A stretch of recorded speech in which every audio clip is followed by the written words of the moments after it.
여러분 혹시 강태공을 아시죠? 강태공 들어보셨죠? 강태공. 주나라 초기의 정치가이자 공신, 무왕을 도와 은나라를 멸망시켜 천하를 평정하였으며 제나라의 시조가 되었다. 예, 강태공. 예, 본명은 강상이다. 그의 선조가 여나라에 봉하여졌으므로 여상이라 불렸고 태공망이라고 불렸지만 강태공이라는 이름으로 알려져 있다. 주나라 문왕의 초빙을 받아 그의 스승이 되었고 무왕을 도와 상나라의 주왕을 멸망시켜 천하를 평정하였으며 그 공으로 제나라 제후에 봉해져 그 시조가 되었다. 강태공은 동해에서 사는 가난한 사람이었고 집안을 돌보지 않아 그의 아내가 집을 나갔다고 전한다. 하루는 웨이수이강에서 낚시를 하고 있는데 인재를 찾아 떠돌던 주나라의 문왕이 됨. 서백을 만났다. 서백은 노인의 범상치 않은 모습을 보고 그와 문답을 통해 인물됨을 알아보고 주나라 재상으로 등용하였다고 전해진다. 그를 태공망이라고 불렀는데 이는 주나라 무왕의 성군인 태공이 바랐던 인물이었기에 그렇게 불렀다고 전해진다. 강태공에 대한 전기는 대부분이 전설적이지만 전국시대부터 경제적 수완과 병법가로서의 그의 재주가 회자되기도 하였다. 병서 6도 6권은 그의 저서라 하며 뒷날 그의 고사를 바탕으로 하여 한가하게 낚시하는 사람을 강태공 혹은 태공이라 하는 속어가 생겼다. 강태공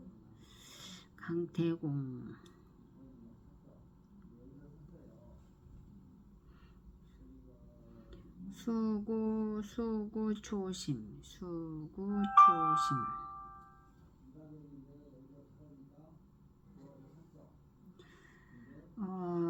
일단은 수구초심이라는 그 사자성어를 들어보신 적이 있으세요? 수구초심.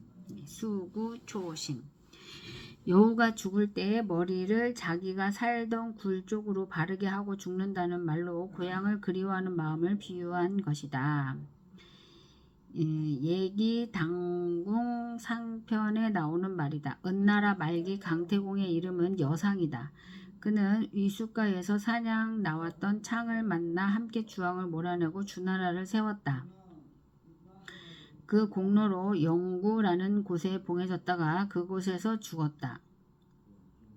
하지만 그를 포함하여 오대손에 이르기까지 다 주나라 천자의 땅에 장사 지내졌다. 이를 두고 당시 사람들은 이렇게 말했다. 고지인유원 왈호 사정 구수인야. 음악은 자연적으로 발생하는 것을 즐기며 예란 그 근본을 잊어서는 안 된다. 옛사람이 말하기를 여우가 죽을 때 머리를 자기가 살던 굴 쪽으로 향하는 것은 인이라고 하였다. 이 말에서 유래하여 고향을 그리워하는 마음 또는 근본을 잊지 않는 마음을 일컫는다. 네, 강태공 하고 관련된 사자성어고요. 이제 강태공이 집안은 돌보지 않아 그의 아내가 집을 나갔다고 하잖아요.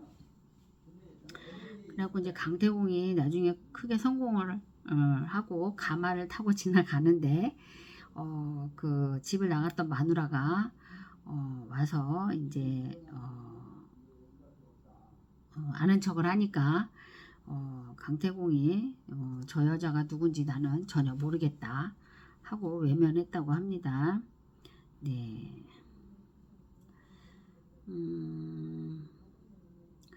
갑자기 강태공이 생각이 나서 한번 네이버 지식백과에 나와 있는 글을 읽어봤고요.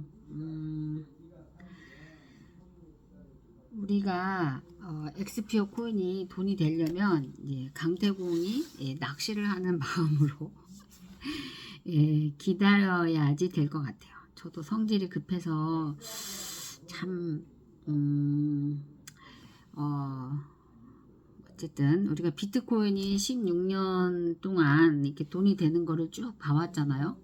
1억이 넘어갔다가 이제 어제 같은 경우에도 거의 1억까지 갔다가 다시 지금 9,700만 원 돈 하는데 우리는 실질적으로 기술이 쓰이는 거라 그것이 상용화되는 데 우리 이제 엑스페어 코인이 또 솔라나를 홍보했던 팀들이 함께 하기로 했기 때문에 엄청나게 가격이 올라갈 것 같아요.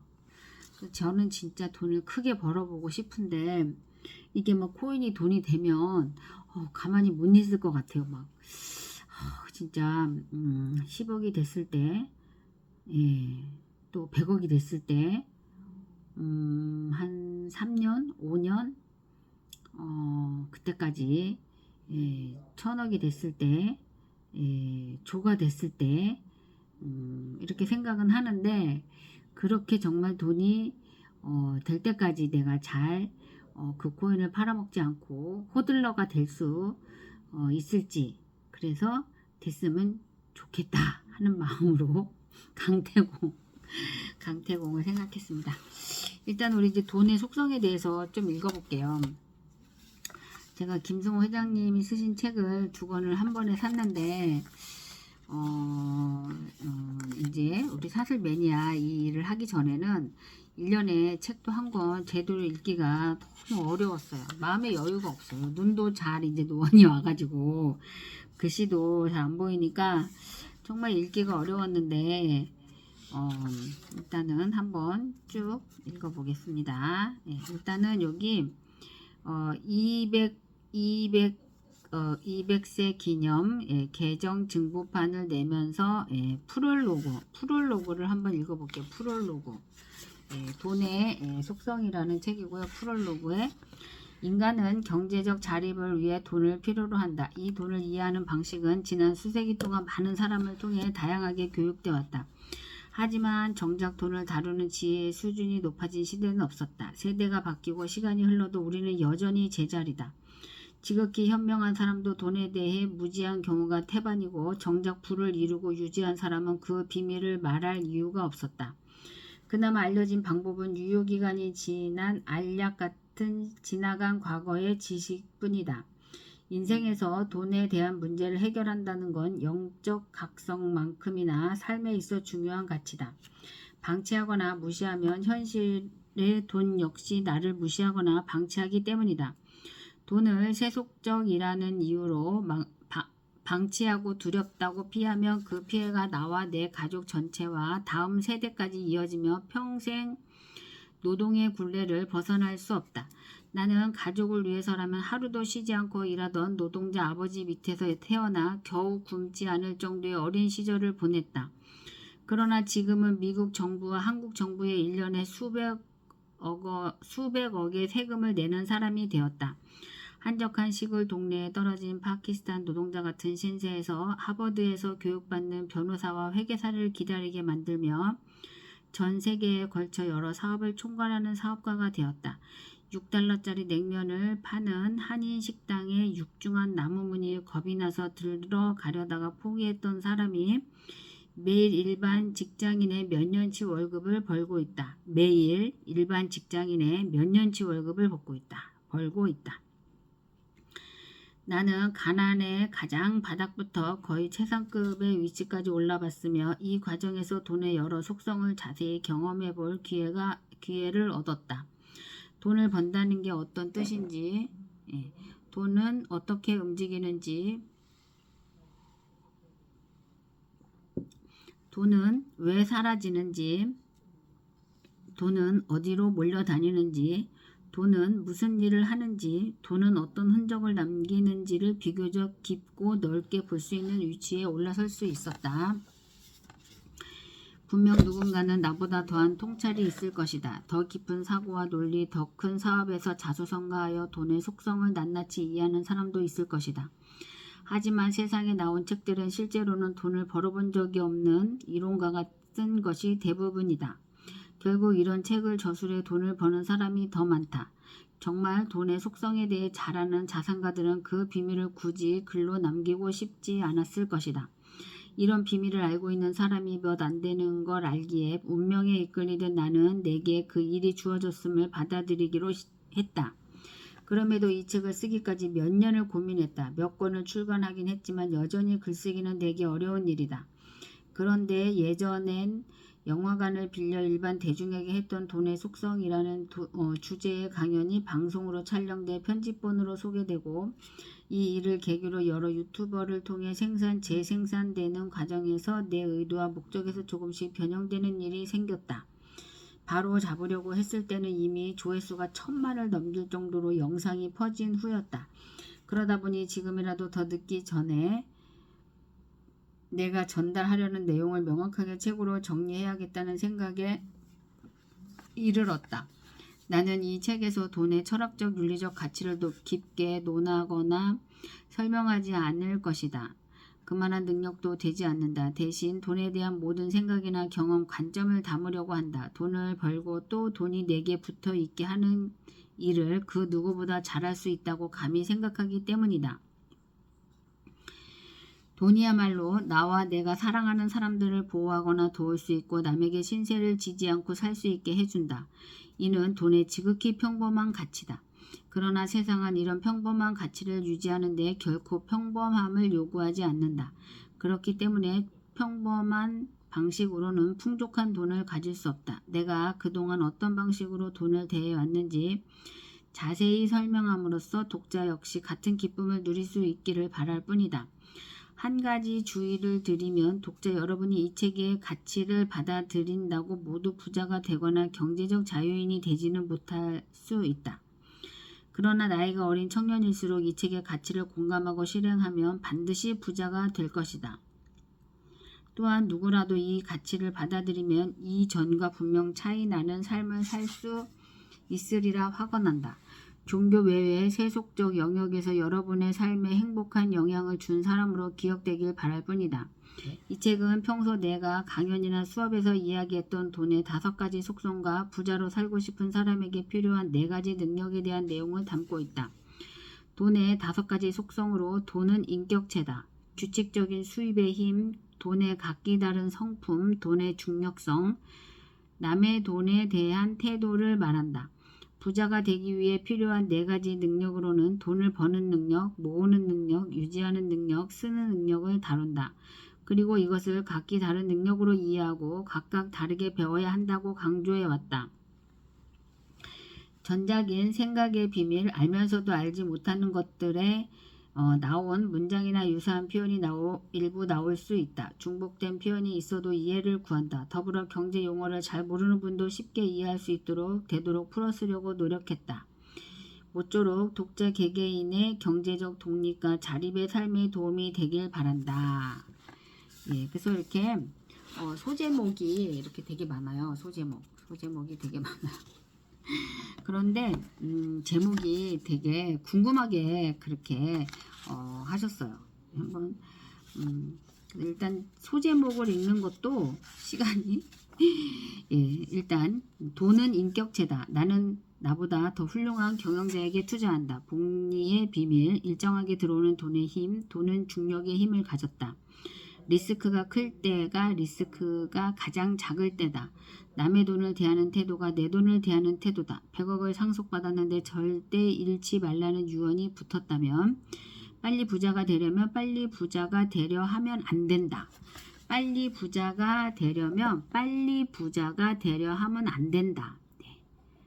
빨리 부자가 되려면 빨리 부자가 되려 하면 안 된다. 경제 전문가는 경기를 정말 예측할 수 있나? 삼성전자 주식을 삼성증권에 가서 사는 사람, 다른 이를 부르는 호칭에 따라 내게 오는 운이 바뀐다. 반복되는 운은 실력이고 반복되는 실패는 습관이다. 뉴스를 통해 사실과 투자 정보를 구분하는 법, 돈마다 시간은 다르게 흐른다. 달걀을 한 바구니에 담지 않았는데 왜 모두 깨질까? 부자가 되는 3가지 방법, 돈을 모으지 못하는 이유,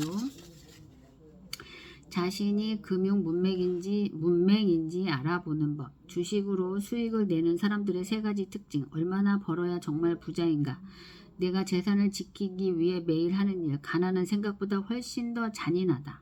네, 공감합니다. 네, 엄청 잔인합니다. 예, 정말 피눈물을 흘리게 되죠.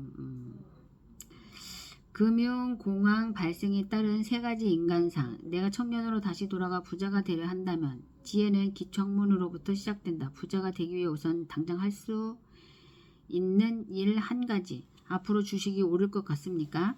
현재 임차료를 내는 사람들의 숨은 가치. 부동산에 투자하는 것이 좋을까? 주식이 좋을까? 나의 독립기념일은 언제인가? 돈을 다루는 네 가지 능력. 이런 곳에 나는 투자 안 한다. 보험은 저축이 아니다. 예쁜 쓰레기. 경제에 대한 해석은 자신의 정치적 신념에서 벗어나 있어야 한다. 마중물과 종잣돈 1억 만들기에 5가지 규칙. 좋은 부채, 나쁜 부채. 세상의 권위에 항상 의심을 품어라. 좋은 돈이 찾아오게 하는 7가지 비법. 직장인들이 부자가 되는 2가지 방법. 감독이 중요한가? 선수가 중요한가? 예. 자산 배분이 중요한가? 포지션이 중요한가? 예. 은행에서 흥정을 한다고요? 떨어지는 칼을 잡을 수 있는 사람. 재무제표에 능통한 회계사는 투자를 정말 잘할까? 김승호의 투자 원칙과 기준. 자식을 부자로 만드는 방법. 자식을 부자로 만드는 방법. 예. 만약 삼성전자 주식을 아직도 가지고 있었더라면 그쵸? 예, 국제적 수준의 행동 에티켓과 세계화 과정. 당신의 출구 전략은 무엇인가? 모든 비즈니스는 결국 부동산과 금융을 만난다. 똑똑한 사람들이 오히려 음모에 빠진다. 사기를 당하지 않는 법. 투자의 승자 자격을 갖췄는지 알 수 있는 11가지 질문. 두량종란 복팔분. 두량종란 복팔분. 부의 속성. 흑수저가 금수저를 이기는 법. 당신 사업의 퍼는 얼마인가? 큰 부자는 하늘이 된다. 우리 엄마가 저한테 어렸을 때 이런 말씀을 많이 하셨어요. 왜 그랬는지 잘 모르겠어요. 제가 뭘 어쨌는지. 창업을 꿈꾸는 젊은이는 작은 회사로 가라. 능구와 공부. 아직도 할 사업은 끝도 없이 많다. 사업가는 스스로에게 자유를 줄 수 있는 유일한 직업. 돈마다 품성이 다르다. 돈마다 품성이 다르다. 네. 가족 안에서 가장 부자가 되었을 때 부모와 형제에 대한 행동 요령. 예, 실패할 권리. 책이 부자로 만들어줄까? 신은 왜 공평하지 않을까? 항상 투자만 하는 송 사장과 항상 화가 나 있는 그의 아내. 동업을 어떻게 생각하세요? 길을 모르겠으면 큰 길로 가라. 쿼터 법칙. 기도로는 부자가 될 수 없다. 재산을 모을 때는 농부가 되고 투자할 때는 어부가 되라. 돈을 모으는 4가지 습관. 시장을 이길 능력이 없다면 당신의 재산을 지키기 위해 투표하라.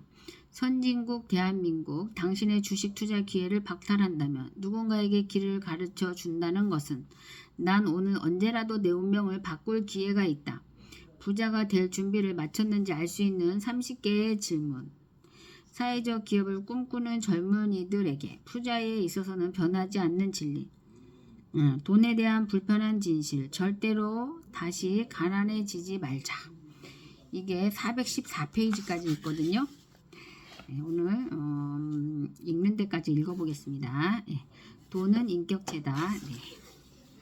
돈은 인격체다. 돈이 사람처럼 사고와 감정과 의지를 지니 인격체라고 하면 누군가는 받아들이기 힘들어한다. 인격체란 스스로 생각하고 자아를 가진 개별적 실체를 뜻하기 때문이다. 돈은 스스로 생각하지도 움직이지도 않으며 단지 숫자로 이루어졌을 뿐이니 왠지 억지처럼 느껴질 수 있다. 하지만 비즈니스에서는 회사도 인격을 부여받는다. 바로 법인이다. 여기에서 인이 붙는다. 법인은 사람과 동일하게 소송을 하고 소송을 당하기도 하며 하나의 주체처럼 개인과 싸우거나 협의하거나 협력할 수 있다. 돈은 법인보다 더 정교하고 구체적인 인격체다. 어떤 돈은 사람과 같이 어울리길 좋아하고 몰려다니며 어떤 돈은 숨어서 평생을 지내기도 한다. 자기들끼리 주로 가는 곳이 따로 있고 유행에 따라 모이고 흩어진다. 자기를 소중히 여기는 사람에게 붙어 있기를 좋아하고 함부로 대하는 사람에겐 패가 망신의 보복을 퍼붓기도 한다. 작은 돈을 함부로 하는 사람에게선 큰 돈이 몰려서 떠나고 자신에게 합당한 대우를 하는 사람 곁에서는 자식을 낳기도 한다. 이자. 이처럼 돈은 인격체가 가진 품성을 그대로 갖고 있기에 함부로 대하는 사람에겐 돈이 다가가지 않는다. 이런 돈의 특성 때문에 나는 돈을 인격체라 부른다. 이 글 안에서도 돈을 인격체로 대하는 듯한 문장이 계속 나올 것이니 독자 여러분은 이해해 주기 바란다. 내가 풍족한 부를 이루는 데 성공한 것은 돈을 스스로 감정을 가진 인격체로 대하며 돈과 함께 사는 법을 배웠기 때문이다. 돈을 너무 사랑해서 집 안에만 가둬놓으면 귀에만 있으면 나가려고 할 것이고 다른 돈에게 주인이 구두쇠니 오지 마라 할 것이다. 자신을 존중해주지 않는 사람을 부자가 되게 하는데 협조도 하지 않는다. 가치 있는 곳에 좋은 일에 쓰인 돈은 그 대우에 감동해 다시 다른 돈을 데리고 주인을 찾을 것이고 술집이나 도박에 자신을 사용하면 비참한 마음에 등을 돌릴 것이다. 돈은 감정을 가진 실체라서 사랑하되 지나치면 안 되고 품을 때 품더라도 가야 할 땐 보내줘야 하며 절대로 무시하거나 함부로 대해서는 안 된다. 오히려 존중하고 감사해야 한다. 이런 마음을 가진 사람에게 돈은 항상 기회를 주고 다가오고 보호하려 한다. 돈은 당신을 언제든 지켜보고 있다. 다행히 돈은 뒤끝이 없어서 과거 행동에 상관없이 오늘부터 자신을 존중해주며 모든 것을 잊고 당신을 존중해줄 것이다. 돈을 인격체로 받아들이고 깊은 우정을 나눈 친구처럼 대하면 된다. 그렇게 마음먹은 순간 돈에 대한 태도는 완전히 바뀌기 시작한다.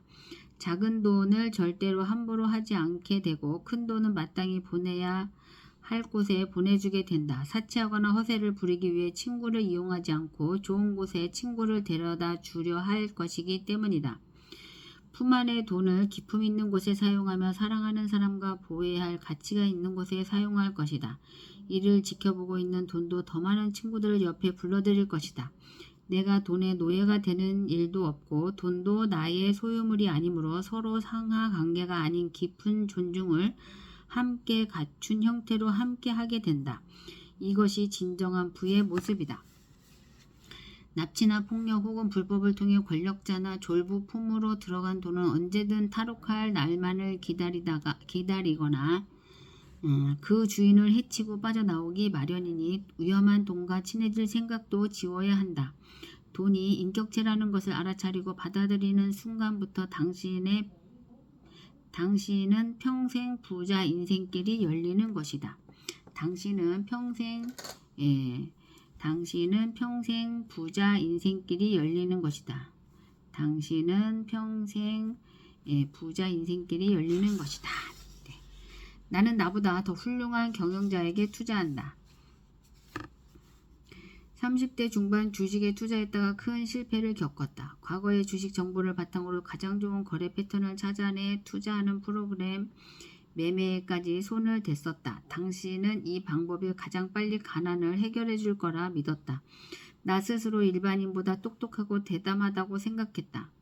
돌이켜보면 그건 투자가 아닌 투기였다. 얼마나 어리석은 행동이었는지 부끄럽기 그지없다.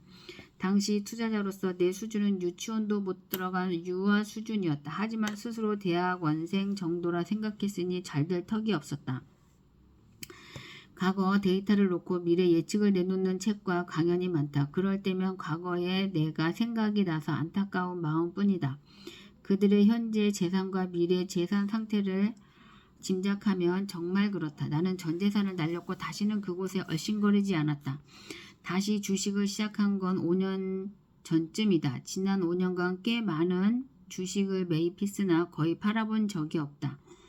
혹 누군가 주식 투자를 하는지 물으면 하지 않는다고 말한다. 주식을 사고 파는 일로 돈을 버는 일반적인 주식 투자를 하지 않기 때문이다. 자산이 생기면 내가 하는 일은 두 가지다. 내 회사를 더 키우는 데 사용하거나 또 다른 자산을 만들 만한 곳에 보낸다. 최근 몇 년 동안 내 회사에 더 이상 자본이 들어갈 일이 사라지면서 내 잉여 자본은 투자처를 찾아야 하는 상황이 되었다. 나는 사업가이자 경영자로 한평생을 살아왔다. 그럼에도 나보다 월등하게 뛰어난 경영자나 사업체가 많아 어느 땐 내가 어린아이처럼 느껴질 정도다. 내가 엄두도 못 낼 시장에서 더 좋은 사업을 하는 회사나 경영자가 너무나 많다. 다행히 이런 회사는 상당수 상장돼 있다. 상장되어 있다는 건 누구나 원하는 만큼 그 회사를 살 수 있다는 뜻이다. 100달러만 사도 되고 1000달러를 사도 되며 수백만 달러도 하루에 살 수 있다. 세상에서 가장 큰 회사라도 마찬가지다. 우리 거래처 중에도 해마다 성장하며 경영까지 잘하는 회사가 많다. 혹은 내가 소비자나 고객으로 만나는 회사 중에서도 훌륭한 경영자를 많이 보았다. 그런 회사들은 대부분 내 회사보다 크고 더 성장해 있으며 더 유능한 경영자들이 있다. 나보다 더 훌륭한 경영자가 나보다 더 좋은 회사를 운영하는데 내가 투자를 망설일 이유가 없다. 결국 나보다 훌륭한 경영자에게 투자하는 일은 그들과 동업하는 것과 다름없다. 거기다 그들이 원하지 않아도 언제든 동업이 가능하다. 이제 필요한 건 그 회사의 배당 정책과 배당 비율, 그리고 적정 가격대를 찾는 일뿐이다. 적정 가격이란 정해진 예산으로 주당 얼마에 살 수 있느냐보다 몇 주를 살 수 있느냐에 달렸다. 주식 숫자에 따라 배당 비율이 달라지기 때문이다. 사업의 세계와 투자의 세계에서는 나보다 나은 사업가 경영자에게 투자하는 것이 불법도 아니고 비도덕적인 일도 부끄러운 일도 아니다. 지극히 합법적이고 합리적이며 자랑스러운 일이다. 나는 되도록 내가 지분을 가진 회사의 물품이나 서비스를 이용한다. 이제 내 회사이기 때문이다. 마이크로소프트 컴퓨터로 아마존에서 나이키 신발을 사고 체이스 뱅크에서 받은 비자 카드로 결제하고 애플 전화기로 우버를 불러 공항에 가서 델타 항공을 타고 집으로 가다 중간에 코스트코에 들러 코카콜라 한 박스를 사와 삼성 냉장고에 넣어놓고 나면 자급자족하는 느낌이다. 단순히 소비자나 경쟁자 혹은 방관자가 아닌 주인이 되는 방법이다. 배당일이나 기다리며 주가가 떨어지면 나의 좋은 회사 주식을 더 싸게 살 수 있다는 간사한 마음조차 든다. 나보다 더 훌륭한 경영자의 옷깃을 붙들고 걸어가는 기분은 아버지 같은 좋은 형을 가진 느낌이다. 여러분도 좋은 큰 형님을 찾길 바란다. 2021년 6월 서울 삼성동 건널목 앞에 서 있을 때였다. 마주 건너던 젊은 청년이 나를 알아보고 팔짝팔짝 뛰며 너무도 반갑게 인사를 해왔다. 회장님, 저 회장님 덕분에 돈 벌었습니다. 회장님 책에서 나온 주식을 책 읽자마자 바로 샀는데 거의 대부분 2배씩 올랐습니다. 정말 감사합니다. 라며 손을 붙잡고 놓아 주지 않았다. 나는 그의 손을 떼며 말했다. 다행히 올랐으니 망정이지 만약 떨어졌으면 날 욕하고 원망했겠군요. 내 책을 정말 진지하게 읽었더라면 그런 식으로 주식을 사는 일을 하지 않았을 겁니다. 언젠가 다시 나를 욕하게 될지 모르니 오늘 인사는 받지 않은 걸로 합시다. 그쵸. 너무 정색했는지 청년은 머쓱해하며 헤어졌다. 사실 나도 당시 폭락이 한창일 때 이 글에 적힌 주식들을 모든 현금을 동원해 샀고 우버와 델타 항공을 제외하고는 아직까지 한 주도 팔지 않고 있다. 덕분에 개인 금융 자산이 거의 2배가 늘었지만 나를 따라 주식을 샀던 다른 사람들이 모두가 그 청년처럼 재산이 늘지는 않았을 것이다. 개개인이 가진 돈마다 모두 성격이 다르고 주인의 성격이 또한 다르기에 같은 결과가 나오지 않음은 뻔한 사실이다. 유명인이나 금융 전문가를 따라 투자하는 것은 들어가는 시간은 알 수 있을지 모르나 나오는 시기를 모르기에 같은 수익이 나오지 않는다. 내가 주식을 고르는 방식을 설명하려 했던 내용이 누군가에게 투자 정보를 읽힌다는 사실에 놀랐다. 부디 나와 길에서 인사했던 청년이 지금도 그 주식을 팔지 않고 있길 바라고 내가 그 주식을 샀기 때문에 따라서 사는 것이 아니라 왜 그런 주식을 골랐고 일부는 왜 팔았는지 이해하는 날이 오길 바란다. 그렇다면 비로소 내가 그의 감사를 받을 수 있을 것이다. 복리의 비밀. 재테크에서 빼놓을 수 없는 게 복리의 위력이다. 복리란 중복된다는 뜻의 한자 복자와 이자를 의미하는 한자 리자가 합쳐진 단어이다.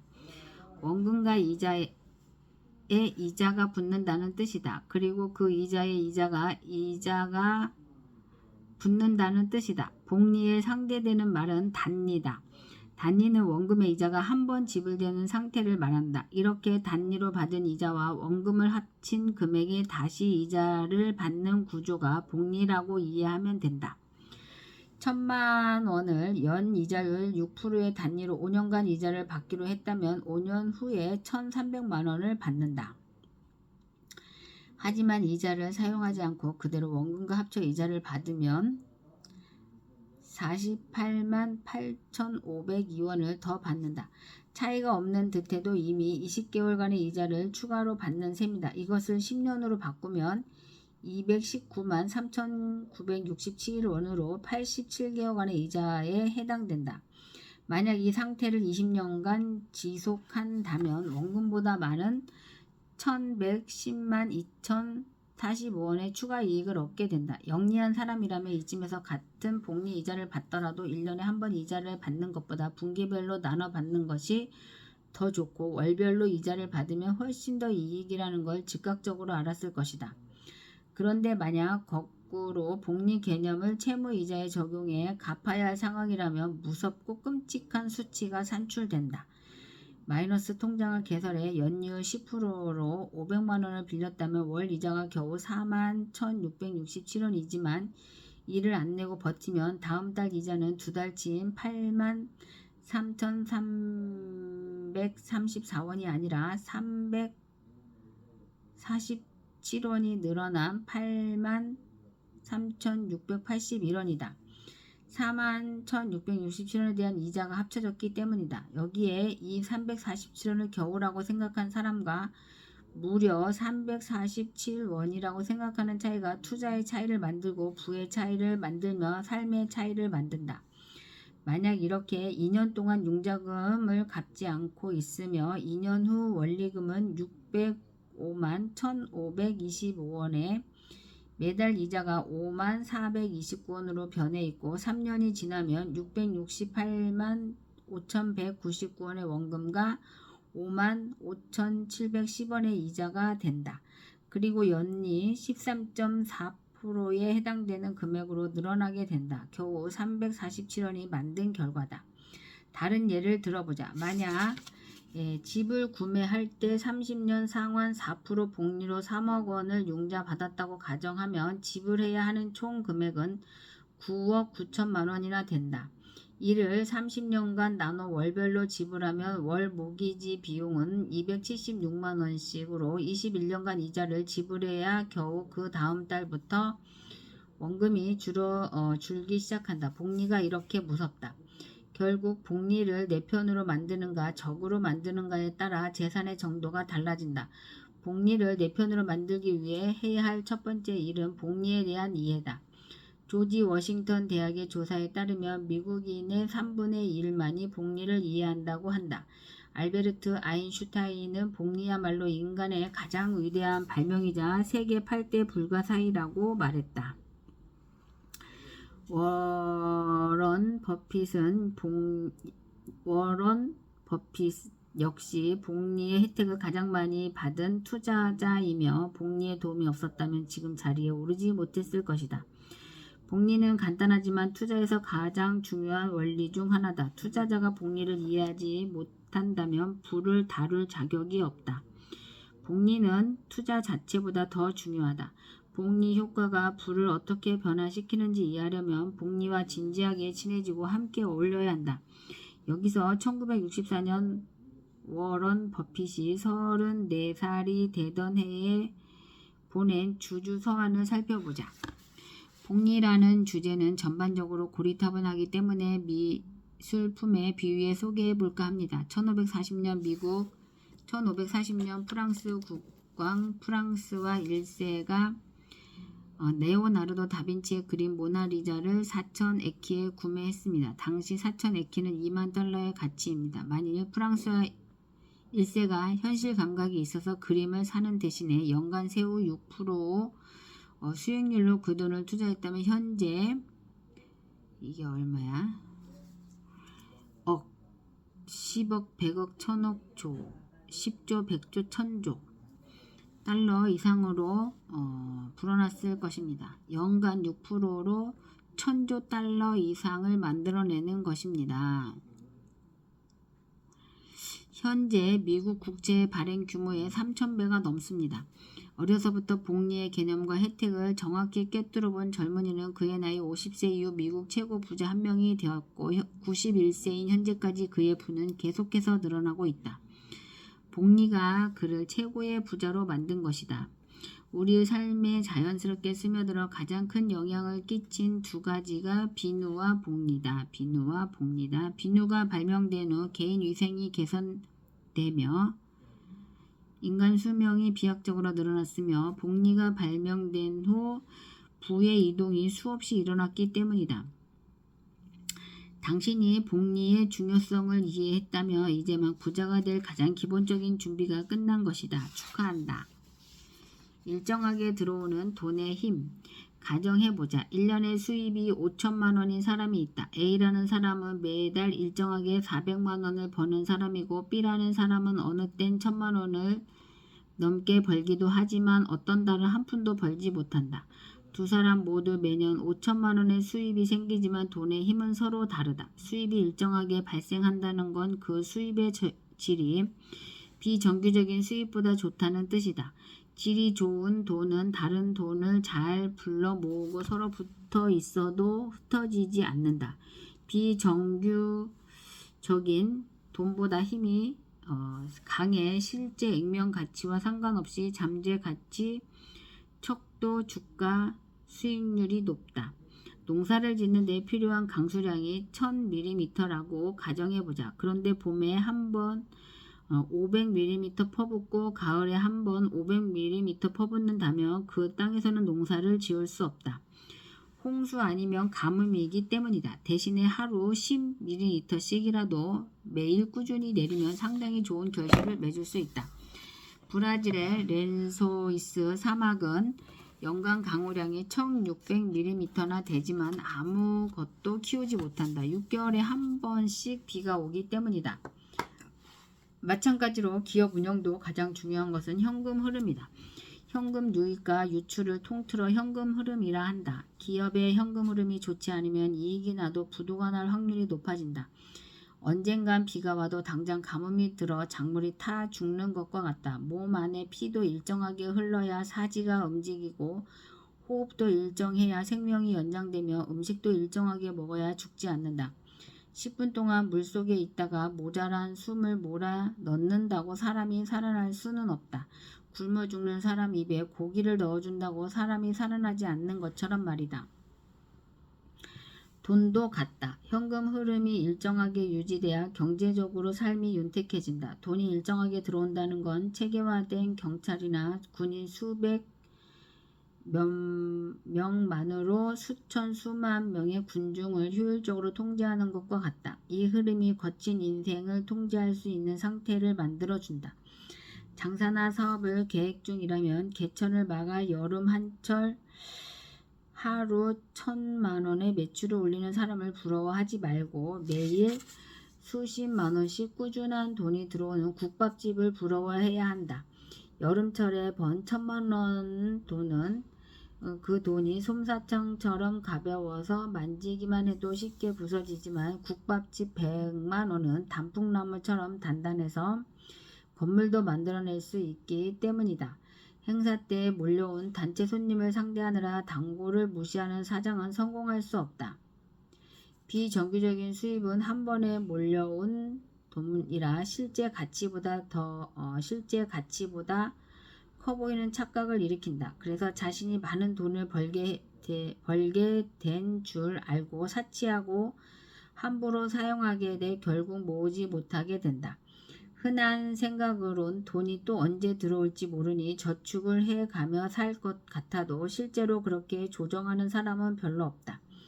내 손에 바늘이 있고 풍선이 눈앞에 어른거리며 찔러보고 싶은 것이 사람 마음이다. 따라서 수입이 비정규적인 사람은 자산을 정규적인 수입 자산으로 옮기는 작업을 시작해야 한다. 연예인, 강사, 학원, 교육자, 건설 노동자, 시즌이 있는 사업체 소유자, 운동선수, 개원, 의사처럼 수입이 일정하지 않은 직업을 가진 사람이 여기에 해당된다.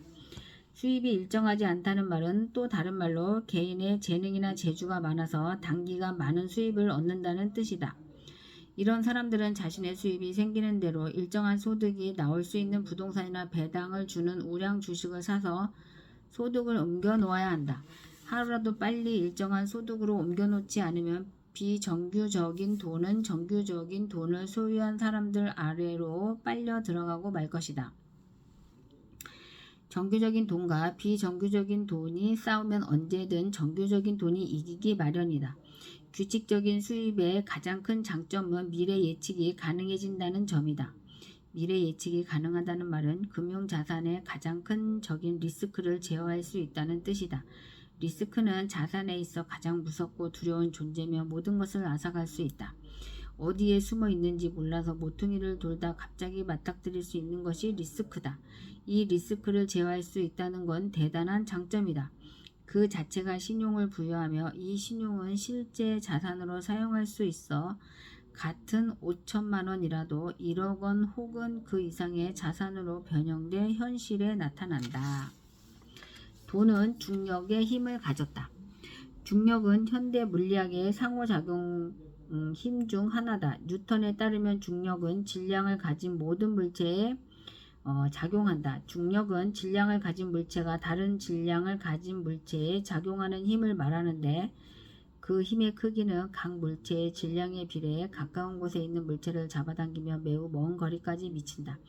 거리의 제곱에 반비례해 멀어질수록 힘이 약해지기는 하지만 먼 거리에서도 여전히 작용한다. 지구에 살고 있는 우리는 중력의 거대한 힘을 못 느껴도 지구를 벗어나려는 우주선은 시속 4만 km의 속도로 날아야 겨우 지구의 중력권을 벗어날 수 있다. 우주 위를 날아다니는 별똥별을 지구로 끌어들이는 것도 중력의 힘이다. 지구는 달보다 무겁기에 더 강한 중력을 가지고 있고 태양은 지구보다 더 크고 무거워서 더 멀리까지 그 중력의 영향력을 행사한다. 눈으로 확인할 수 있는 이 영향력의 경계가 태양계이다. 신기한 건 돈도 이 중력과 같은 작용을 한다는 것이다. 돈은 다른 돈에게 영향을 주며 그 돈의 액수가 크면 클수록 다른 돈에 영향을 준다. 돈은 가까이 있는 돈을 잡아당기는 능력이 있으며 주변 돈에 영향을 준다. 돈이 중력과 같이 작용하는 원리를 잘 이용하면 누구나 아무리 작은 돈이라도 큰 돈으로 만들어낼 수 있다.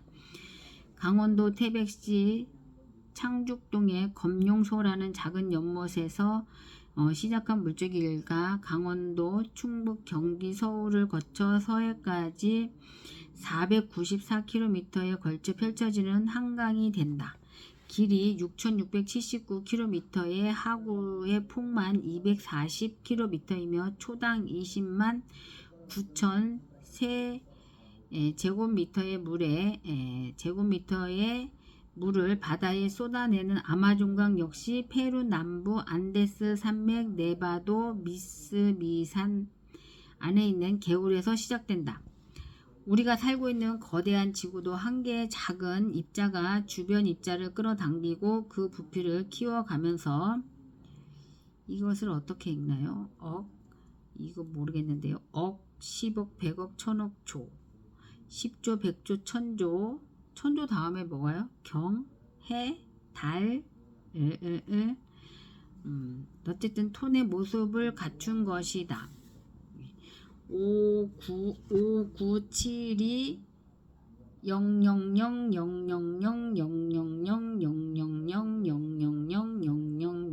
000 톤. 우리가 살고 있는 거대한 지구도 한 개의 작은 입자가 주변 입자를 끌어당기고 그 부피를 키워가면서 톤의 현재 모습을 갖춘 것이다. 이렇듯 아무리 작은 것이라도 그 속성을 이해하면 주변을 끌어당겨 부피나 크기를 키울 수 있고 이렇게 커진 자본은 다른 자본을 점점 더 쉽게 많이 끌어당긴다. 이게 하나, 둘, 셋, 넷, 다섯, 여섯. 동그라미가 3, 6, 18, 18개죠. 하나, 둘, 셋, 넷, 다섯, 여섯. 그리고 5, 9, 7, 2. 동그라미가 16개에 5, 9, 7, 2가 단위가 어떻게 됩니까? 우리가 살고 있는 거대한 지구도 한 개의 작은 입자가 주변 입자를 끌어당기고 그 부피를 키워가면서 지금 현재 모습을 갖춘 것이다. 이렇듯 아무리 작은 것이라도 그 속성을 이해하면 주변을 끌어당겨 부피나 크기를 키울 수 있고, 이렇게 커진 자본은 다른 자본을 점점 더 쉽게 많이 끌어들인다. 누군가가 10억이라는 돈을 모으기로 마음먹었다고 하자 10억 원은 300만 원을 받는 급여 생활자가 한 푼도 쓰지 않고 모아도 27년이 걸리는 금액이다. 엄청나게 긴 시간이고 힘든 일이다. 그나마 전액을 저축했을 경우의 이야기이다. 투자를 한 경우라도 한 푼도 잃지 않았을 때의 이야기다. 급여의 50%를 저축했다면 50년이 지나야 모을 수 있는 돈이다. 하지만 돈의 중력을 이해하면 이야기가 달라진다. 이 세상에 큰 돈을 가진 사람 중 누구도 그런 식으로 돈을 모으지 않는다. 또한 돈은 이렇게 움직이지도 않는다. 먼저 10억 원을 모으기 위해서는 1억 원이 필요하다. 그리고 1억 원을 모으기 위해서는 1000만 원이 필요하다. 그리고 1000만 원은 매월 100만 원 혹은 그 이상을 저축하는 것으로 시작된다. 1년을 잘 모아서 1000만 원을 모았다고 가정하자. 이 1000만 원을 모으기 위한 노력을 100으로 가정하자. 다음 1000만 원을 모으기 위해 들이는 노력은 처음 1000만 원을 모으기 위해 들어간 노력 100보다 낮아진다. 왜냐하면 이미 처음 만들어 놓은 1000만 원이 이자나 투자를 통해 자체 자본을 만들고 있기 때문이다. 처음 1000만 원 또는 내 노동과 시간으로 오롯이 나 혼자 이루었지만 그 1000만 원이 스스로 일을 해서 나를 돕고 있기에 둘이 함께 일을 하는 셈이다. 즉 나와 자본이 다른 자본을 만들기 위해 함께 일하고 있는 것이다. 그러므로 두 번째 1000만 원을 모으기 위한 노력의 수치는 95 정도라고 볼 수 있다. 이런 수치는 두 번째 1000만 원을 모으고 세 번째 1000만 원을 모을수록 점점 작아진다. 처음 1000만 원을 모으는데 10개월이 걸렸다면 두 번째 1000만 원은 9개월, 그 다음은 7개월, 그 다음은 5개월 이렇게 줄어든다. 처음 1000만 원을 모으기 위해 100을 노력했다면 1억 원이 되는 마지막 1000만 원은 불과 20 혹은 30 정도의 힘으로 만들어진다. 그렇게 몇 년 후에 1억 원을 모으고 그 1억 원은 동일한 과정을 통해 다시 몇 년 후에 몇 억이 더 지나면 100억 원이 되는 것이다. 재산 증식 과정을 보면 1, 2, 3, 4, 5처럼 양의 정수, 자연수로 늘어나는 것이 아니라 1, 2, 4, 8, 16과 같이 배수로 늘어난다.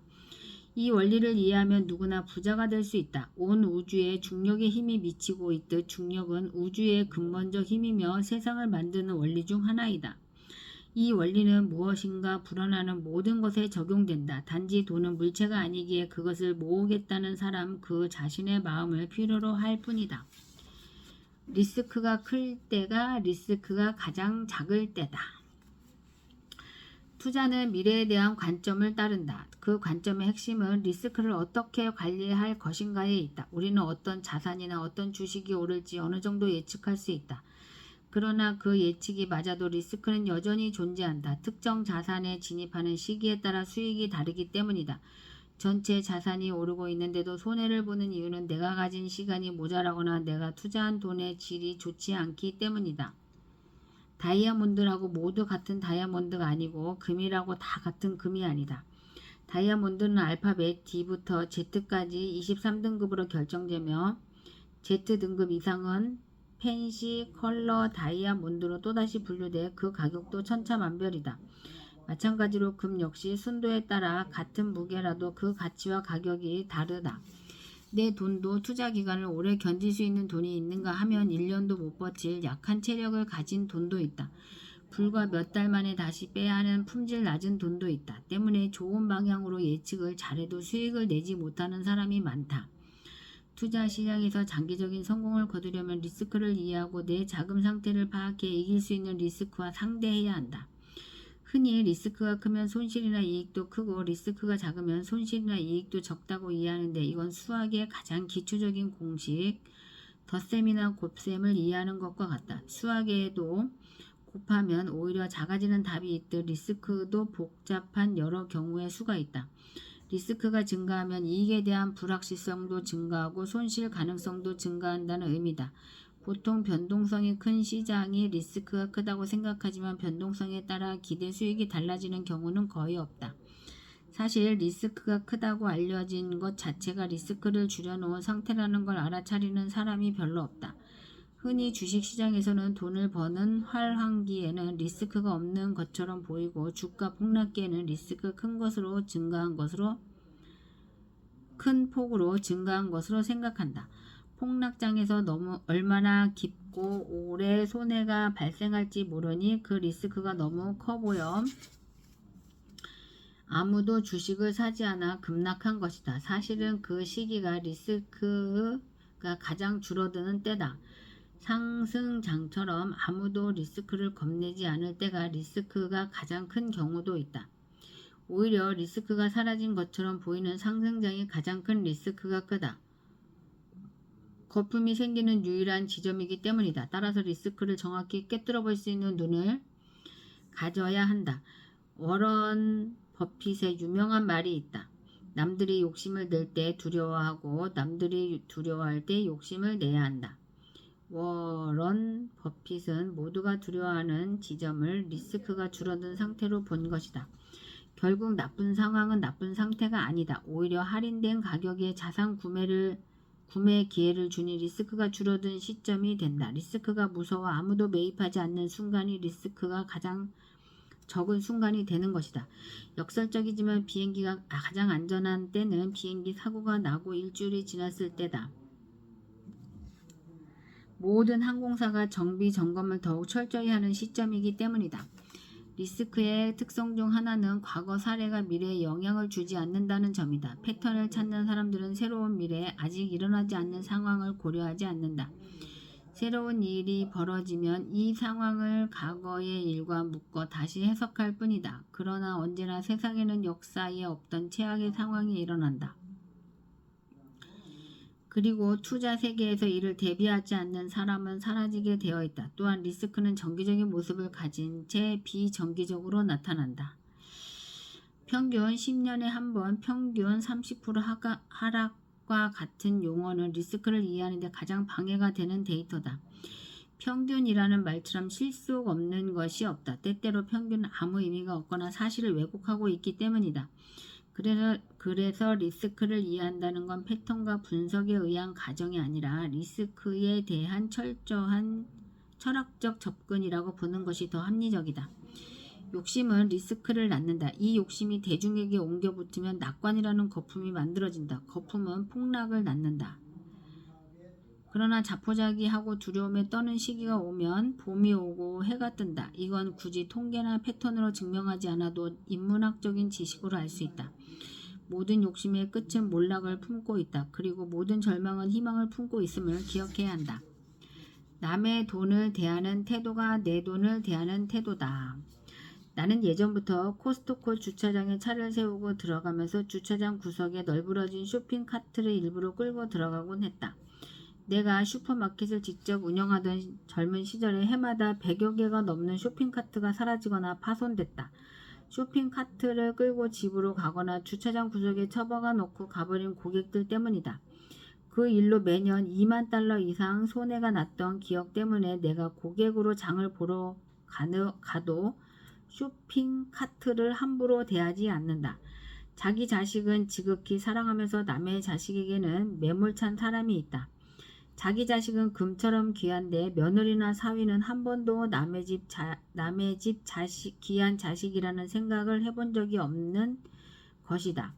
돈에 대해서도 같은 태도를 지닌 사람들이 있다. 내 돈은 엄청 아끼고 절대로 함부로 사용하지 않으면서 공금이나 세금의 사용에 대해서 무심한 사람들을 간혹 본다. 가볍게는 친구가 밥을 사는 차례에도 비싼 것을 주문하거나 단체 회식 비용이 몇 사람의 과한 술값으로 지불되는 경우도 있다.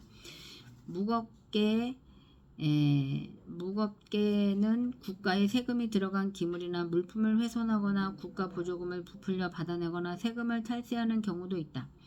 공금, 세금, 회비, 친구 돈, 부모 돈은 모두 남의 돈이다. 남의 돈을 대하는 태도가 바로 내가 돈을 대하는 진짜 태도다. 친구가 돈을 낼 때 더 비싼 것을 시키고 회식 때 술을 더 주문하는 행동은 내가 돈을 어떻게 보고 있는지를 알려주는 척도다. 세금이나 공금 같은 공공자산을 함부로 하는 사람은 자신의 돈 역시 함부로 대하고 있음을 알아야 한다. 세금으로 만든 모든 공공시설, 도로, 안내판, 행사, 의료 서비스 등에는 내 돈도 일부 들어있다. 친구와 번갈아가며 사는 밥값에는 내가 낼 때만이 아니라 상대가 낼 때도 내 돈이 포함되어 있다. 내가 존중받으려면 먼저 존중해야 하듯 내 돈이 존중받으려면 남의 돈도 존중해줘야 한다. 나는 100% 내 지분으로 돼 있는 회사일지라도 회사 용도에 맞는 경우에만 법인카드로 사용한다. 그리고 내 회사 매장에 가도 반드시 돈을 지불하고 물건을 구매한다. 해당 회사의 사장이나 개별 매장의 매니저는 이익 정도에 따라 실적을 받기에 내가 임의로 물건을 가져온다는 건 그들의 이익 실적에 손해를 입히는 일이기 때문이다. 그것이 단 1원이라도 남의 돈이다. 또한 세금 납부는 국가 시스템을 통해 그 국가를 사용하는 모든 사람에게 주어진 책임이자 의무다. 내 농장 안에 길을 만들고 개울에 다리를 하나 놓는데도 수억 원이 들어간다. 그러니 한 푼도 안 내고 멀리 떨어진 도시를 1시간 이상 가로질러 다닐 수 있는 건 이미 많은 사람이 내놓은 세금과 내가 낼 세금이 모여있기 때문이다. 세금은 내 돈이지만 동시에 남의 돈이다. 합법적인 절세는 내 자산을 보호하는 일이지만 탈세는 남의 돈을 훔치는 일이고 남의 돈을 함부로 하는 행위다. 남의 돈을 함부로 하지 않을 때 내 돈도 함부로 취급받지 않는다. 남의 자식에게 함부로 하지 않을 때 내 자식도 함부로 취급받지 않는다. 내 아들이 귀하다면 내 며느리도 귀한 것이고 내 딸이 금쪽 같다면 내 사이도 금쪽인 것을 알아야 한다. 나는 지금도 여전히 코스트코 주차장에 세워진 쇼핑카트를 보며 꼭 끌고 들어간다. 쇼핑카트를 모으러 주차장을 뛰어다닌 직원의 일감을 덜어주려는 마음에서다. 이제 코스트코는 우리 회사와 사업을 같이 하는 파트너 사업체이기도 하다. 내 아들과 그 집 딸이 결혼하듯 내 돈과 코스트코 돈이 결혼을 한 셈이기도 하다. 코스트코 주식을 0.003%나 가진 주주이기 때문이다. 그래서 카트 바퀴 한쪽은 내 것이라는 마음으로 더 열심히 챙긴다. 남의 돈을 존중하다 보면 그 돈이 내 돈이 되는 일도 있기 때문이다. 100억을 상속받았는데 절대 잃지 말라는 유언이 붙었다면 회사에 다니던 재욱씨는 어느 날 자식 없는 큰아버지로부터 100억 원이라는 거금을 상속받았다. 이제 부자로 살 수 있다는 꿈에 부풀어 유서를 자세히 읽어보니 2가지 조건이 있었다. 첫째, 유산을 한 푼도 잃으면 안 된다. 둘째, 연간 물가 상승률은 이익에서 제한다. 사치를 하거나 방탕한 생활로 후손이 자산을 탕진하는 꼴을 보고 싶지 않았던 이 어른은 돈을 마땅히 관리할 만한 사람이어야 유산을 가질 수 있다고 생각하셨다. 만약 이 조건 중에 하나라도 어기면 언제든 다시 회수한다는 조건도 붙어 있었다. 이제 어떻게 해야 될지 고민해 보았다. 100억 원이란 돈은 일반적으로 아무나 쉽게 벌 수도 없으며 하루에 100만 원씩 30년을 모아야 만들 수 있는 거금이다. 부동산을 사서 임대료를 받는 방법이 괜찮을 것 같지만 건실한 세입자를 만나야 하고 세금과 건물 시세의 변동을 생각하면 가장 안전한 방법은 저축을 해서 이자를 받는 방법이다. 주식 투자는 더더욱 겁이 나는 일이다. 원금을 보장받고 이자 이익을 얻을 수 있는 은행 예금이 가장 좋은 방법처럼 보인다. 그래서 재욱씨는 20년 4월 현재 한국의 시중은행 이자율과 상품을 각각 들여다봤다. KB국민은행은 1년 만기 일반 정기 예금 금리가 연 0.8%다. NH농협은행의 정기 예금인 큰만족 실세 예금은 기본 금리가 0.75%이고 우리은행 원 예금은 0.65%, 하나은행은 주거래 정기 예금 기본 금리가 0.75%고 고단위 플러스 정기 예금은 0.7%였다. 정부의 기준금리가 내려가면서 이자율이 대부분 1% 안으로 들어온 것이다. 1년 만기 상품이 가장 높은 0.8%이므로 100억 원의 이자는 8천만 원 정도가 된다. 15.4%인 이자 과세에 1232만 원을 제하고 나니 세후 실수령액은 100억 6,768만 원으로 6,768만 원을 벌었으니 이 정도면 충분히 부자로 살 수 있을 거라고 생각했다. 한국통계청이 소비자 물가 조사에 나온 자료를 살펴보면 최근 5년의 평균 소비자 물가 상승률은 1.1%다. 그러나 다행히 2019년도 물가 상승률은 0.4%이므로 100억 원에서 4천만 원 평가절하되었으니 4천만 원을 제하면 2,768만 원의 이익이 발생한 것이다. 이를 월별로 나누니 230만 원 정도밖에 되지 않는다. 100억 원이라는 거금을 상속받고 멋진 부자로 살 줄 알았는데 오히려 직장을 그만둔 것이 후회스럽다. 예를 들기 위한 가상의 이야기지만 재욱 씨의 사례로 우리는 몇 가지 교훈을 배울 수 있다. 첫째, 100억 원은 거금이지만 일정한 소득을 손실 없이 만들려고 하면 생각보다 적은 돈이다. 반대로 말하면 나에게 230만 원의 정기적인 수입이 있다면 100억 원을 가진 자산가나 별반 다를 것이 없다는 것이다. 정기적이고 고정적으로 들어오는 수입은 보통 그 액수의 100배 규모의 자산의 힘과 같다. 그만큼 정기적인 자산은 높은 가치를 가진 고품질의 자산이다. 둘째, 돈은 버는 것만큼 지키기도 힘들다. 돈을 잃지 않고 지켜내는 일은 결코 저절로 이루어지지 않는다. 반드시 배워야 할 일이다. 버는 것은 기회와 운이 도와주기도 하지만 지키는 건 공부와 경험과 지식이 없이는 결코 얻을 수 없는 가치다. 셋째, 정말 100억 원을 가졌어도 230만 원 급여 생활자의 생활태도를 넘어서는 순간 재산이 하향할 수 있다. 이 사실을 인지하고 검수하고 단정한 삶을 살아야 한다. 당신은 100억 원을 벌 사람이니 미리 이 지혜를 받아들이길 바란다. 네, 빨리 부자가 되려면 빨리 부자가 되려 하면 안 된다. 부자가 되려는 사람들이 가장 많이 하는 실수는 빨리 부자가 되려는 마음을 갖는 것이다. 빨리 부자가 되려는 욕심이 생기면 올바른 판단을 할 수가 없다. 사기를 당하기 쉽고 이익이 많이 나오는 것에 쉽게 현혹되며 마음이 급해 리스크를 살피지 않고 감정에 따라 투자를 하게 된다. 거의 모든 결말은 실패로 끝나고 만다. 혹시 운이 좋아 크게 성공을 했어도 다시 실패할 수밖에 없는 모든 조건을 가진 자산과 인연만 만들게 된다. 무리한 투자나 많은 레버리지를 사용하는 버릇을 버리지 못하고 힘이 약한 재산만 가지고 있기 때문이다. 이런 실패를 통해서도 배우지 못한 사람들은 늦춰진 부자의 길을 앞지르기 위해 점점 더 무리한 투자나 허망한 꿈만 쫓다 끝내 절망하고 세상을 원망하며 고약한 사람으로 인생을 마무리하게 마련이다. 부자는 결코 빨리 되는 것이 아니다. 빨리 부자가 되는 유일한 방법은 빨리 부자가 되지 않으려는 마음을 갖는 것이다. 자수성가의 길을 걷는 사람이라면 나이 40에 부자가 되는 것도 너무 빠르다.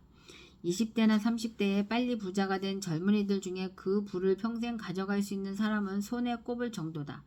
그래서 부자가 되기에 가장 좋은 나이는 50세 이후다. 부자가 되기에 가장 좋은 나이는 50세 이후다. 젊은 시절에 부자가 되면 부를 다루는 기술이 부족하고 투자로 얻은 이익이나 사업으로 얻는 이익이 더 눈에 보여서 모으고 유지하는 능력이 가진 재산에 비해 약해진다. 결국 다시 가난해질 확률이 높다. 또한 빨리 부자가 되려는 사람은 누군가와 나를 비교하고 있거나 주변에 나를 과시하고 싶어하는 사람이 그 본질이다. 부는 차근차근 집을 짓는 것처럼 쌓아나가야 한다. 돈을 버는 기술과 돈을 모으는 능력, 돈을 유지하는 능력, 돈을 쓰는 능력을 골고루 배우려면 나이 50도 버거운 것이 사실이다. 이 네 가지를 잘 차려진 밥상의 네 다리에 해당한다. 이 네 가지의 능력은 잘 차려진 밥상의 네 다리에 해당한다. 이 중에 하나라도 길이가 짧거나 없으면 음식이 많이 차려지는 그 과정, 그 어느 때 와장창 무너지기 마련일 테니 말이다. 빨리 부자가 되려는 마음을 버리고 종잣돈을 마련해 복리와 투자를 배우고 경제 용어를 배워 금융 문맹에서 벗어나야 한다. 죽어라고 절약해 종잣돈 1,000,000원 혹은 1억 원이라도 만들어 욕심을 줄여가며 자산을 점점 키워서 그 자본이익이 노동에서 버는 돈보다 많아지는 날이 바로 당신이 부자가 된 날이고 경제적 독립 기념일이다. 이 날을 길이길이 기념해 당신과 가족의 해방일로 삼으면 된다. 이렇게 부자가 되는 사람은 절대로 다시 가난해지지 않으며 부가대를 이어 발전해 나갈 수 있다. 이것이 가장 빨리 부자가 되는 방법이다. 절대로 빨리 부자가 되려고 하지 마라. 부자가 되는 가장 빠른 방법은 이 사실을 가슴에 새기는 데서부터 시작된다. 절대로 빨리 부자가 되려고 하지 말라. 경제 전문가는 경기를 정말 예측할 수 있나? 없다. 없다. 아무도 없었고 앞으로도 없을 것이다. 물론 단기간의 특정 구간에서는 가능하다. 그러나 거시경제의 경기를 예측해서 맞추는 사람은 없다. 연이 나는 모습을 보며 바람이 부는 방향을 알 수는 있지만 그 바람에 풍선을 날린다고 어느 방향으로 날아갈지 알 수 없는 것과 같다. 특히 몇 달 후, 몇 년 후의 경기를 학자 혹은 전문가의 타이틀로 예측한다 해도 그들의 말을 사실로 받아들이면 안 된다. 일부분이나 누군가는 맞겠지만 그건 점쟁이들이 같은 말을 해도 누군가에게는 맞고 누군가에게는 틀리는 것과 같다. 다만 이전에 맞춘 경력만 소개되고 틀린 경력은 사라져 여전히 전문가처럼 보일 뿐이다. 만약 누군가가 경기 패턴의 원리를 찾아냈다면 1년 안에 세상 제일의 부자가 될 수 있고 수년이면 전 세계의 재산을 다 가져갔을 것이다. 그나마 그런 영역에 가장 근접한 사람이 경제학자나 경제 분석가이지만 그들이 다른 특정 직업인들에 비해 부자라는 증거는 어디에도 없다. 그런 특별한 능력을 가진 사람이 경제 방송에 나와 경기를 예측하는 발언을 하지는 않을 것이다. 아마 조용히 파생상품을 팔아 대학이나 방송국을 소유하고 이 세상 모든 사업체의 대주주가 되어 있을 것이다. 간혹 정확히 예측을 해서 유명해지는 사람들이 있지만 그의 다음 발언이 이전의 명성을 이어갈 확률은 다른 이에 비해 그다지 높지 않다. 동전을 던져 한 번 앞면을 맞춘 사람이 뒷면을 고른 사람보다 다음에도 더 높은 확률로 앞면을 고르지 못하는 것과 같은 이치다. 이들의 말보다 무서운 건 이들의 의견에 무게를 두고 모든 재산을 거는 사람들이다. 어느 누구도 특정 주식이 내일 오를지 내릴지 모른다. 경영자인 나도 내 회사의 내년을 알 수 없다. 전문가라는 명성을 갖고 앞으로 금리가 오른다 내린다 주가가 오른다 내린다 하는 말은 그저 그 사람의 의견일 뿐 다른 사람 누군가의 의견보다 비중이 큰 건 아니다. 그래서 현명한 투자자나 전문가는 사람들에게 이 주식이 오를까요? 앞으로 채권 시장은 어떻게 될까요? 지금부터 반등을 할까요? 아니면 더 떨어질까요? 같은 질문을 받으면 이렇게 대답한다. 저는 모릅니다. 모릅니다가 정답인 이유는 미래는 과거 데이터의 틀 안에서 만들어지는 것이 아니다. 새로운 미래가 데이터에 합류되는 것이기 때문이다. 그렇기에 규칙이 없으면 예상 외의 일이 매번 일어나는 것이다. 경제학자 존 갤브레이스는 세상에는 모르는 사람과 모르는 것을 모르는 두 종류의 사람이 있다. 세상에는 모르는 사람과 모르는 것을 모르는 두 사람의 사람이 있다고 말했다. 환율이나 주가 동향, 원자재 가격 등 경제 전반을 예측하는 사람이 왜 책을 팔러 다니고 돈을 받고 강연을 하며 유튜브에 광고를 해가며 근사한 전문 해설과 예측을 하고 있을까? 우리는 모르는 사람이고 그들은 모르는 것을 모르는 사람일 뿐이다. 스스로 똑똑하다고 믿는 사람은 예측을 하고 예측에 기대어 투자를 한다. 예측이 맞는 경우도 있지만 예측이 맞지 않는 경우도 있다는 것이 진리다. 인류에게 주식 거래소가 생긴 지 400년이 지났지만 아직도 예측이 가능한 이론은 나오지 않고 있다. 투자 세계에는 불변의 진리가 몇 가지 있다. 경제 예측이 가능하지 않다는 점과 확신은 가장 무거운 벌로 응징한다는 점이다. 인간의 현대 경제 구조 안에서 이 규칙은 불변이다. 불교의 반야심경에서는 색수상행식 오온의 가합인 나는 공이라고 가르친다. 불교의 반야심경에서는 색수상행식의 오온의 가합인 나는 공이라고 가르친다. 나는 아무것도 모른다라는 의미다. 나는 아무것도 모른다고 할 때 오히려 위기에서 벗어나게 된다. 모를 때가 아니라 안다고 생각하는 것이 틀렸을 때가 위험하다. 심지어 그런 사람은 자신의 예측이 틀린 것이 아니라 이번에는 운이 나빴다고 생각한다. 그러나 모르면 모른다고 생각하면 사람은 조심하고 경계하며 만약을 준비하게 된다. 알 수 없다는 것을 알 때 우리는 개별 투자 자산이나 회사에 대해 깊이 공부하고 정보를 모을 수 있다. 또한 그 사실 관계를 확인해서 사람들이 아직 보지 못한 것을 찾을 수 있어야 한다. 이를 바탕으로 시장이 다른 곳으로 갈 때 반대로 갈 용기를 가진 사람만이 시장보다 성공할 수 있다. 이 내용이 자칫 경제 전문가들을 비하하거나 무시할 수 있을 것 같아 첨언을 하고 싶다. 물론 경제 전문가가 실제 투자에서 일반 투자자보다 더 훌륭한 투자를 한다는 점은 확실치 않다. 일반 투자자 중에 일부는 경제 전문가들보다 더 나은 투자를 지속하고 있고 유능한 경제 전문가라 해도 자신의 자산 투자에는 딱히 실적을 못 내는 사람도 많기 때문이다. 하지만 경제 전문가들의 관점이나 정보 수집 능력은 투자에 엄청난 도움을 줄 수 있다. 즉 이들의 지식과 정보를 어떻게 판단하고 이해하고 실행하느냐에 따라 그 가치가 빛나게 된다. 나는 특히 애널리스트들이 업종 시황이나 개별 주식에 대한 리포트를 내면 반드시 찾아 읽어본다. 예를 들어 한국 메리츠증권 김준성 애널리스트의 테슬라 분석 리포트 같은 경우는 내겐 100만 불짜리 정보다. 신한은행 오건영 부장의 거시경제 해석은 한국을 넘어 세계 최고다. 큰 방향을 잡을 때 큰 힘이 된다. 그리고 글로벌 모니터 TV의 안근모 편집장의 속보는 세세한 변화에 적응하게 도와준다. 이런 정보를 바탕으로 개별 회사에 대한 주식 보유 기간이나 출구 전략을 세울 수 있다.